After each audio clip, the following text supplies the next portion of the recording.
बिस्मिल्लाहिर्रहमानिर्रहीम। अस्सलाम वालेकुम व्यूअर्स, आप देख रहे हैं डाइनिंग। और आज हम रेडीमेड मिलने वाली तोतिया ब्रेड से 100 गुना ज़्यादा बेहतरीन और नरम मसाला तोतिया ब्रेड बना रहे हैं। रेसिपी पसंद आए तो चैनल को सब्सक्राइब कर दें, बेल आइकन को ऑल पे कर देने से आपको वीडियो का नोटिफिकेशन सबसे पहले फ्री में मिल जाएगा। बिस्मिल्लाहिर्रहमानिर्रहीम की रेसिपी को शुरू करते हैं। 1 कप पानी को उबाल लेते हैं। आधा कप सूजी में गर्मा गर्म पानी शामिल कर देते हैं। 10 मिनट के अंदर ही सूजी ने सभी पानी को अपने अंदर एब्जॉर्ब कर लिया है, जस्ट कर लिया है और सूजी का दाना मक्खन जैसा नरम हो गया। अब हम नेक्स्ट प्रोसेस की तरफ बढ़ते हैं। डो बनाने के लिए 2 कप मैदा या गंदम का आटा जो भी आपको पसंद हो ले लें। नेक्स्ट हम इसमें रेसिपी के शुरू में जो सूजी को पानी में भिगोया था ना, उसी को इस्तेमाल करें। याद आया, इसी भीगी हुई सूजी से हमने मीठी टिक्कियां भी बनाई थी। अगर वो रेसिपी देखना चाहे तो ऊपर आई बटन में आपको लिंक मिलेगा, क्लिक करने से रेसिपी देख सकते हैं। में जायका डेवलप करने के लिए नमक आधी चाय की चम्मच। इस रेसिपी में जीरे का फ्लेवर बहुत मजे का लगता है, 1 चाय की चम्मच लिया है। और थोड़ा चटपटा सा बनाने के लिए 1 चाय की चम्मच चिली फ्लेक्स या कुटी लाल मिर्च, मुट्ठी भर के हरा धनिया। इससे बहुत रिफ्रेशिंग सी लुक आ जाएगी। सभी खुश्क अज्जा को एक दफा अच्छी तरह से मिक्सअप कर लेते हैं। उसके बाद 2 कप नॉर्मल टेम्परेचर का पानी इसमें डालते हैं, लेकिन अभी हमने 1.5 कप ही सिर्फ डाला है। अच्छी तरह से इसे मिक्सअप कर लेते हैं।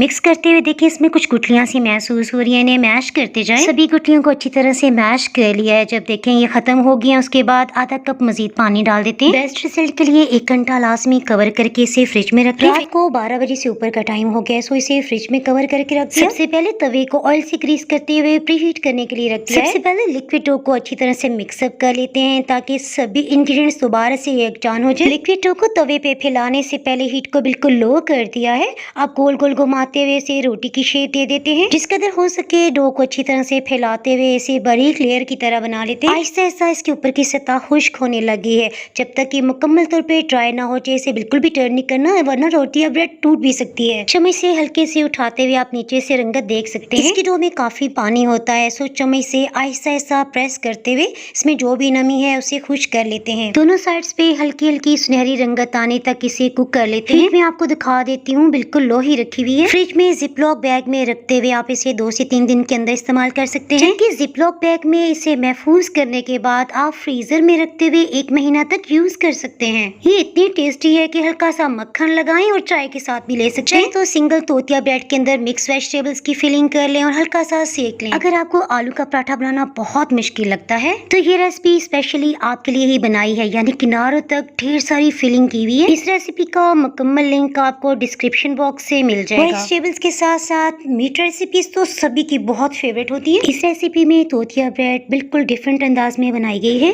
साथ ही चिकन टिक्का की मजेदार फिलिंग के साथ साथ रैप्स की रेसिपी का भी ऊपर आप आई बटन में लिंक देख सकते हैं। यूट्यूब पे मजीद मजेदार रेसिपीज देखने के लिए चैनल को सब्सक्राइब कर दें। बेल आइकन को ऑल पे कर देने से आपको वीडियो का नोटिफिकेशन अपलोड होते ही सबसे पहले फ्री में मिल जाएगा। डाइनिंग कार को आप यूट्यूब के अलावा इंस्टाग्राम और फेसबुक पे भी फॉलो कर सकते हैं। फिर मिलेंगे मजेदार सी रेसिपी के साथ। दुआओं में याद रखें। अल्लाह हाफिज।